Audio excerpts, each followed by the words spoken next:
Hello, everybody. Buddy Way of Midland, Texas. I'm actually doing this blind right now, and so I don't know if I'm upside down or what. I got the phone pointed at me, but I want to do a go live video, and that way it saves me from making a video and then uploading it.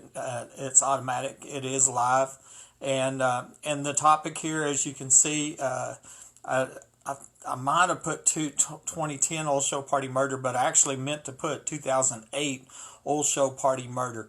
And that's really what I wanted to call it. The reason I want to call that is not a lot of people understand that the previous homeowner, Mike Lawhon, right before I moved here, died the week before the 2008 Oil Show Party started.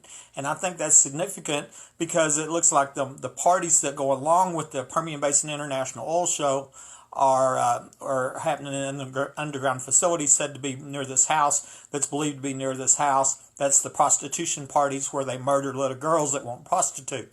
And so I've done the videos on the 2010 Oil Show Party Murder about the young girl that they murdered. But I think the 2008 Oil Show Party Murder is really Mike Lawhon, because he died the week before that started. And so I'm going to flip this around and I'm going to show you some evidence here. Okay.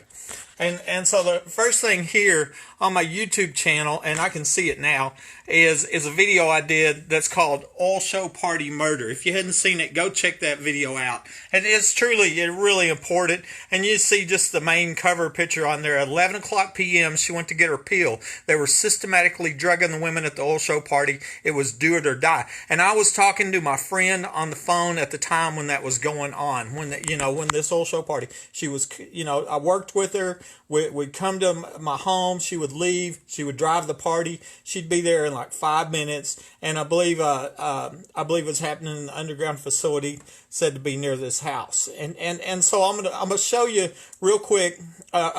Just recently this year, a friend said go to Google Maps, and that's where I'm at right now. Google Maps, and put your address in 3802 Fair Circle. There's my home on Google Maps. Okay. And so I did, and so here's the map. You can do it yourself. And so here it is right there, 3802 Fair Circle. There's the Home Depot. And so I'm going to zoom this in, okay, and you do that with the mouse, okay. Zoom this in, and you can see here as I zoom it in. And what you're going to see is right here in my backyard is a large facility. I know it's not because of the colors, it's a little hard to see, but here's my home here, and there's the facility. Let me back it off some. I think it's easier to see. There's my home, and there's the underground facility that is in my backyard. Okay, now I'm going to flip this over to the satellite view, and it's not there. Okay, I think that is where one of the underground facilities. Remember, I recorded a woman on the phone, told me there's 4 3-bedroom homes, 25 foot deep, each costing $1 million apiece. Let me flip it back over. There's the block map. See, you can see it in the backyard, big facility in my backyard. Flip it over, it's not there. Okay, so I believe that's where it is. And like I said, directly behind my house is that Home Depot store. And I'm going to show you another screenshot here. Okay, if you look here, here's my home, and they're in my backyard, and I'm showing where the underground facility is showing to be. There it looks like where they cut the asphalt, a big ditch. You can see the change of the color of the asphalt. Do you see it right here? And it's aimed right directly at my house. Okay, here's what I suspect happened is the people that were at the Oil Show Party were parking here. They were going in this building here, the Home Depot, going underground and coming over here through the tunnel and then into here. I think that's where the young girl was probably murdered at in 2010. It's connected to the murder of the last homeowner and then the capital attempted murder in my life. A woman at Home Depot tells me, a clerk there tells me, you see a lot of cars in the parking lot late at night. It's because we're stalking. And I hadn't even asked that. I hadn't seen it or nothing. And, I'm like, why didn't she tell me that? And I think that was the cover story. That's how they were explaining why a lot of cars were in the parking lot late at night. But I got a feeling why the reason they were in the parking lot late at night is because they were coming in over here and going to these parties. Okay. I also believe that this is where they were having the pedophile parties. Remember, the woman on the phone told me they were having pedophile parties in the underground facilities. So I wanted to show you that. Okay. October 1st, 2008, I met my realtor over here. That's my realtor, Janine Pruitt. And she was showing me various homes here. And this was one of the homes, and I took pictures of all of them as I walked through. And I happened to get a picture of the back door. And if you look there, the door is fine. And that's really important because it's time stamped. It's 2008, October 1st. Mike Lawhon's still alive, and I got a picture of the back door. On 28 days later, I met Perkins Brazier here, the home inspector, and this is the report. And I have a report here, and here's what we found. There's a hole in the laundry room door. Somebody kicked out that door. Okay, there was a brute force entry into this house in the month of October 2008, and that's when Mike Lawhon died. And I think that's real important, and that's absolute proof we know somebody brute force entered this home. Mike died on October 12th, and so I wanted to show you that.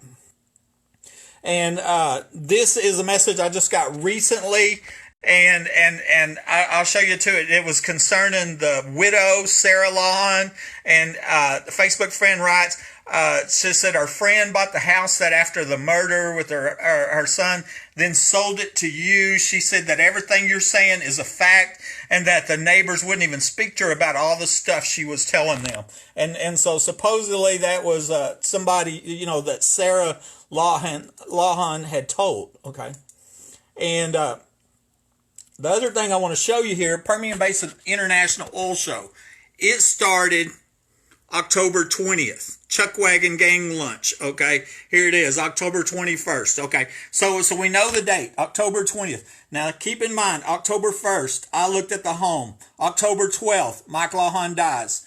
And here we go, we're going to look at something else.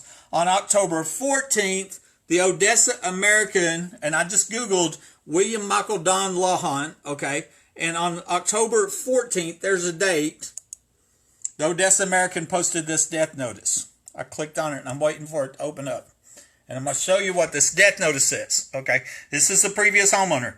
It says, Michael Don Lawhon of Midland died Sunday, October 12th in Fort Worth. Okay, now let's back out. Now let's click on the other one, the second death notice. Once again, Michael Don Lawhon, this was posted 4 days later. Michael Don Lawhon of Midland died Sunday at his residence. Notice that they changed the location of death. The Odessa American, 4 days later, first posted that he died in Fort Worth and then turned around and changed it to say he died at his residence. Okay, and you see that. You can Google that. You can do that yourself. And that was on October 18th. Now remember, the oil show starts on the 20th. Okay, and that's where it's believed the oil show parties were going on in the underground facility by this house. And so you can look that up yourself on October 14th, 18th. Now, my neighbor that lived directly across the street at 3803 Fair Circle, her name was Marilyn DeLuigi. She was a nurse, a credible witness. She told me 2 times that Mike died in this house. And one time she lowered her voice and she says, I should know, right? So as far as I'm concerned, they killed Mike and they took him to Fort Worth, and then they sold this home to the next sucker that just happened to be moving in from out of town. That was me. Okay, and then 2 years later, I figure out somebody's breaking in this home, and I start contacting law enforcement. And I called the police, the repeated burglaries, and I called the Texas Rangers, I called the FBI, I even called the DEA, reported a tunnel, and then they shot me from under this home. And so that ought to be, just super clear. Let's go back over the dates here. Okay, October 1st, I looked at the home, got a picture, everything's fine, right? Back door's fine. October 12th, Mike Lawhon dies. October 14th, Odessa American posts a death notice saying he died in Fort Worth. October 18th, they post a second death notice, change the location of death, say he died in Midland. And October 20th, the Permian Basin International Oil Show starts. And then October 28th, I meet the home inspector over here, and we find where the back door was kicked out. What I believe happened is the people that killed Mike Lawhon kicked that door out, come in here, held him down, injected him with a lethal dose of whatever drug that Darvocet, whatever it was, killed him, and then took him to Fort Worth, and there were witnesses, and they first posted that he died in Fort Worth, and then changed it to say he died in Midland, okay? And so then 2 years later, then they tried to kill me. You figure out who killed Mike Lawhon, you'll figure out who shot me, and it's all connected to this underground facility. It's connected to these oil show parties in Midland, Texas, and this Buddy Webb. See you later.